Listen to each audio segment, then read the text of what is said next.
Today, launching an initial public offering feels like someone just threw a huge party. Ice sculptures, open bar, the Broadway cast of Hamilton, Teslas as party favors. Going public feels like the ultimate goal, the success story. And for many, it doesn't just feel like it. IPOs can make businesses and investors serious money. If you would put $1,000 into Google when it IPO'd in 2004, you'd have $50,000 today.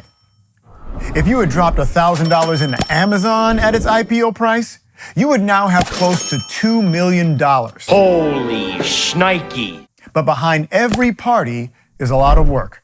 Many companies face tons of adversity when they launch, and long after. A quick look at the one-year performance of IPOs within recent years shows it can be rather volatile for initial investors. So why do an IPO? When should companies do it? And what does it all mean? While we can't answer that existential question, we do have one answer you'd be interested in. Today, we Pareto launching an IPO.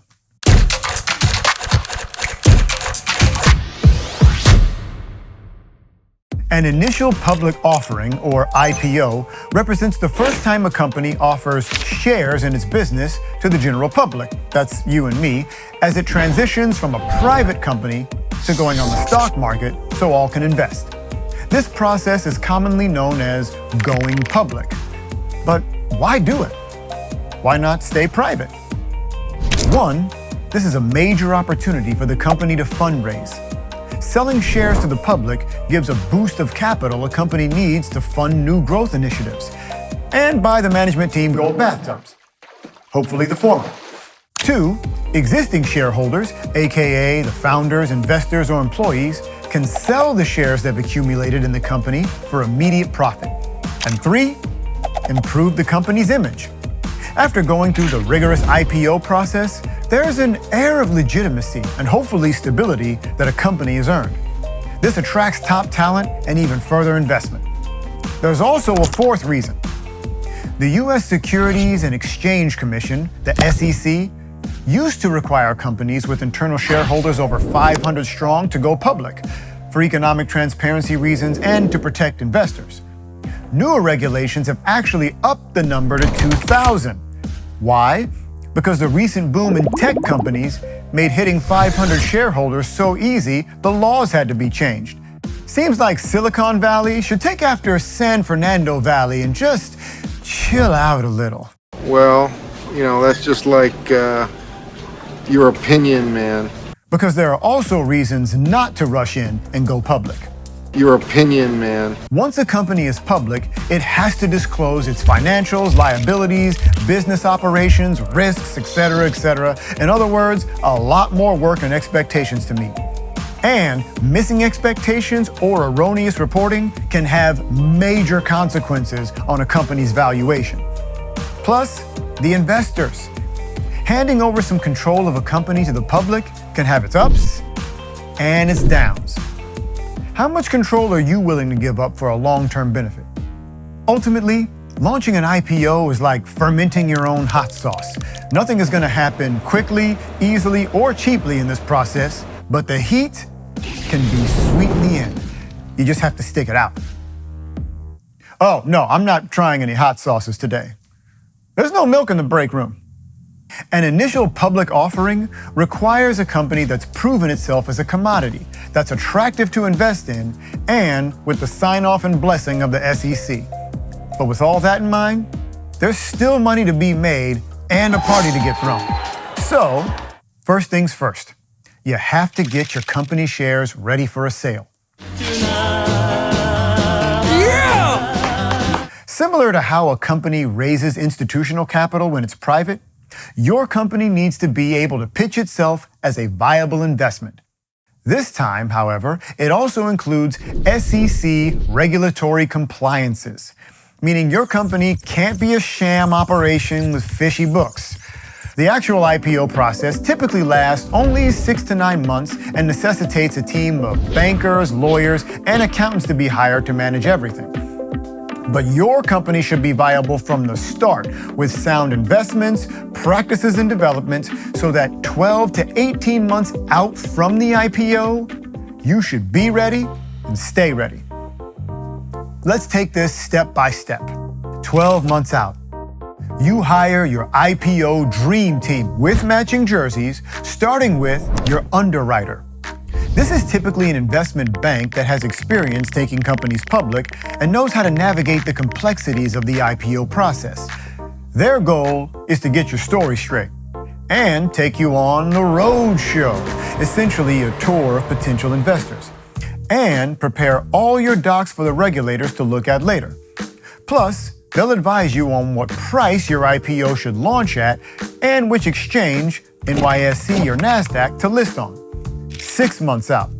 During this due diligence and filing stage, your company will work with its underwriter as well as its accounting firm to review its financials and KPIs and prepare key IPO documents like the S-1. In addition to sounding like a badass fighter jet, the S-1 is one of the most important IPO docs you'll compile. This is a doc filed with the SEC showcasing your story, strengths, historical performance, and potential bright future to woo investors. One thing to note is that you do not have to disclose future financial projections. This is to keep your company out of legal hot water if your projections turn out to be false. Gotta leave a little to the imagination. After you submit the S-1, the SEC will review and provide comments on it to ensure that the info lines up with the applicable disclosure requirements and rules and regulations.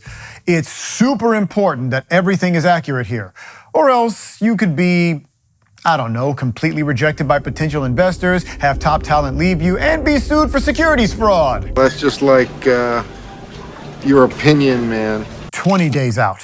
Once all rounds of SEC comments are approved, your company will then circulate its S-1 to potential investors during the roadshow. While the company pitches itself to investors, the underwriter will work on setting an initial price of a share, the number of shares to be sold, and the IPO date.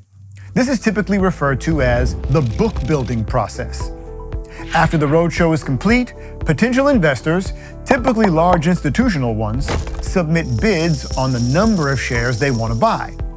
The bank helps your company review the bids to determine who they want on their cap table, set the IPO price based on the distribution of bids, and finalize the number of shares it wants to sell. But wait! I thought they were opening up the party to public investors. I'm on the list, man! Don't you know who I am? The reason they go to institutional investors first is because they're the VIPs. They'll buy the multi-million-dollar stakes in the company and hopefully stay on long term. Oh, and they also get the better price. Time for the party, right? Not yet. Now we enter the stabilization stage.